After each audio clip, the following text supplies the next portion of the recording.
ആ പറ, എന്താ നിങ്ങൾക്ക് പറയാനുള്ളത്?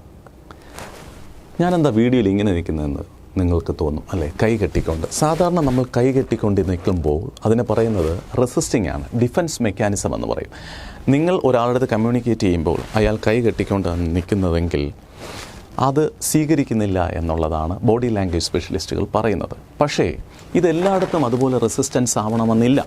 ഇപ്പം നിങ്ങൾക്ക് ചിലപ്പോൾ ഈ അറിവുണ്ടായിരിക്കാം, നിങ്ങൾ വേറൊരു വ്യക്തിയുമായിട്ട് കമ്മ്യൂണിക്കേറ്റ് ചെയ്യുമ്പോൾ അയാൾ കൈ കെട്ടിക്കൊണ്ട് നിൽക്കുമ്പോൾ നിങ്ങൾക്ക് തോന്നാം, ഓ ഇയാളെൻ്റെ വാക്കുകൾ കേൾക്കുന്നില്ല എന്ന്. പക്ഷേ ചിലപ്പോൾ റെസിസ്റ്റ് ചെയ്യുന്നത് നിങ്ങളെയോ നിങ്ങളുടെ വേർഡ്സിനെ ആയിരിക്കില്ല. അദ്ദേഹം അവിടെ വളരെയധികം തണുപ്പാണ് എന്നുണ്ടെങ്കിൽ കൈ സ്വാഭാവികമായിട്ട് ഇങ്ങനെ കെട്ടാനുള്ള പോസിബിലിറ്റി ഉണ്ട്. അദ്ദേഹം റെസിസ്റ്റ് ചെയ്യുന്നത് ആ ടെമ്പറേച്ചറിനെയാണ്, ആ തണുപ്പിനെയാണ്, അല്ലെങ്കിൽ ആ അറ്റ്മോസ്ഫിയറിനെയാണ്.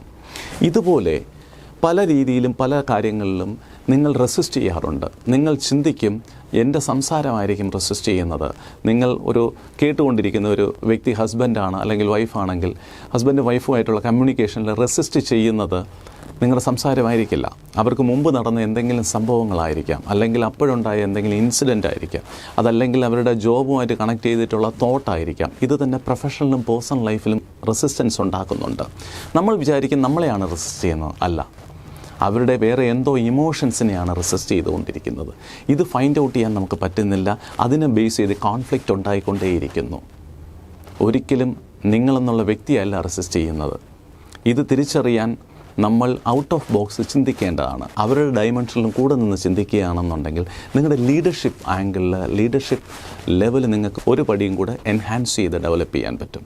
So develop your leadership quality.